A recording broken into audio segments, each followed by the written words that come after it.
امام علیہ السلام نے فرمایا مجھے تعجب ہے اس شخص پر کہ جو 4 چیزوں میں مبتلا ہے لیکن 4 چیزوں سے پناہ کیوں نہیں لیتا.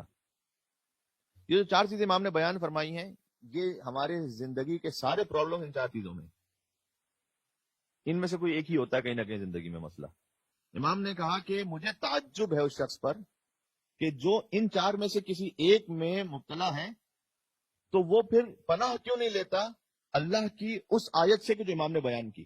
تو 4 آیتیں امام نے بیان فرمائی. پہلا امام نے فرمایا کہ تعجب ہے مجھے اس شخص پر کہ جو کسی خوف میں مبتلا ہے. فیئر، بہت ساری زندگی کے سارے پرابلمز اس کی جو روٹ ہے وہ فیئر ہے.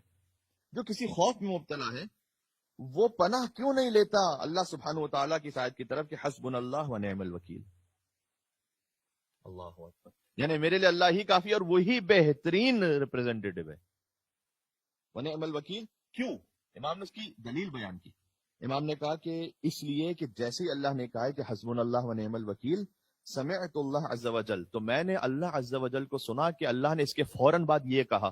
اچھا، یہ بھی امام علیہ السلام نے یہ نہیں فرمایا یہاں پر کہ میں نے قرآن میں پڑھا کہ اللہ عز و جل نے یہ کہا، میں نے اللہ کو سنا. سمعت اللہ عز و جل، میں نے اللہ سے سنا کہ اللہ نے حسبنا اللہ و نعم الوکیل کے فوراً بعد یہ کہا فانقلبوا بنعمت من اللہ وفضل لم یمسسہ سوء، کہ اللہ سبحانہ و تعالیٰ نے ان کی مصیبتوں کو نعمتوں میں تبدیل کر دیا، اپنا فضل عطا کیا. لم یمسسہ بسوء یا سوء، کوئی برائی، کوئی شر اب پہنچے گا نہیں اس تک کہ جس نے اللہ سبحانہ و تعالیٰ کو اپنا وکیل بنا لیا ہے. تو مجھے تعجب ایسے شخص پر کہ کیوں وہ خوف میں مبتلا ہے لیکن حسبنا اللہ و نعم الوکیل کا سہارا نہیں لیتا. اب یہاں امام علیہ السلام نے یہ نہیں فرمایا کہ کتنی مرتبہ اس کو پڑھو یا کیا، بہرحال یہ پڑھنا بھی ہے اور اس پر ایمان بھی رکھنا. پھر دوسرا فرمایا تعجب ہے مجھے اس شخص پر کہ جو کسی قسم کے غم میں مبتلا ہے. ایک مرتبہ ہوتا ہے خوف، فیئر، ایک مرتبہ ہے انگزائٹی، غم.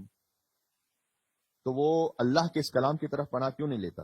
آپ کو سب کو یاد ہے کلام لا الہ الا انت سبحانک انی کنت من الظالمین، سورہ انبیاء کی آیت نمبر 87، کہ خدا کے سوا کوئی معبود نہیں، یقیناً میں ظلم کرنے والوں میں سے تھا. وہ یہ کیوں اس پر پناہ نہیں لیتا اللہ کے اس کلام سے؟ اس لیے کہ میں نے فوراً سنا کہ اللہ سبحانہ و تعالیٰ نے اس کلام کے بعد ارشاد فرمایا فاستجبنا لہ ونجیناہ من الغم، غم تھا اگر، وکذالک ننجی المؤمنین، کہ ہم استجابت کرتے ہیں، دعا کو قبول کرتے ہیں اور غم سے نجات عطا فرماتے ہیں، اور ہم مومنین کو ایسے ہی نجات عطا کیا کرتے ہیں. تو اگر کوئی غم میں ہے، کسی بھی قسم کے دنیا کے غم میں مبتلا ہے، تو امام نے کہا کہ تم اس آیت کی طرف پناہ کیوں نہیں لیتے لا الہ الا انت سبحانک انی کنت من الظالمین.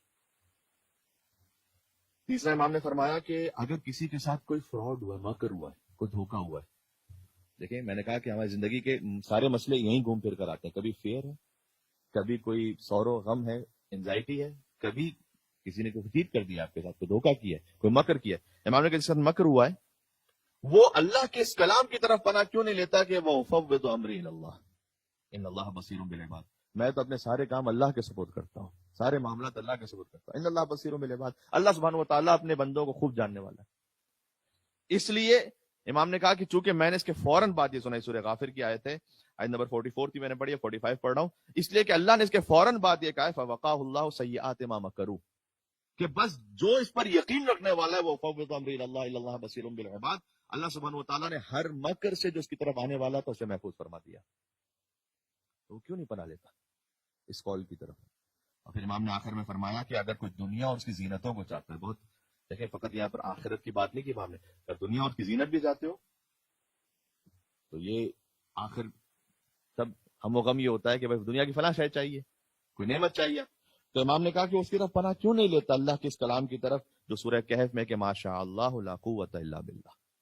ما شاء اللہ ہوتا وہ ہے کہ جو خدا کی مشیت میں چاہتا ہے، جو خدا چاہتا ہے وہ ہوتا ہے. لا قوت الا باللہ، کوئی طاقت نہیں ہے سوا اللہ سبحانہ و تعالیٰ کے. ان ترنی انا اقل منک مالا وولدا فعسى ربی ان یؤتینی خیرا من جنتک. یہ 2 لوگوں کا قصہ سورہ کہف میں بیان ہو رہا تھا، تو اس میں سے ایک شخص نے کہا کہ ما شاء اللہ لا قوت الا باللہ. امام نے کہا اس کے بعد اللہ سبحانہ و تعالیٰ نے فوراً کہا کہ اگر اس کے پاس مال کم بھی تھا یا اولاد کم تھی دوسرے کے مقابلے میں، تو امید یہ ہے کہ اللہ سبحانہ و تعالیٰ اس سے بہتر خیر اسے عطا فرما دے. ایک مل کے صلوات بھیج دیں صادق آل محمد امام جعفر صادق علیہ السلام کے نام پر. محمد وآل محمد.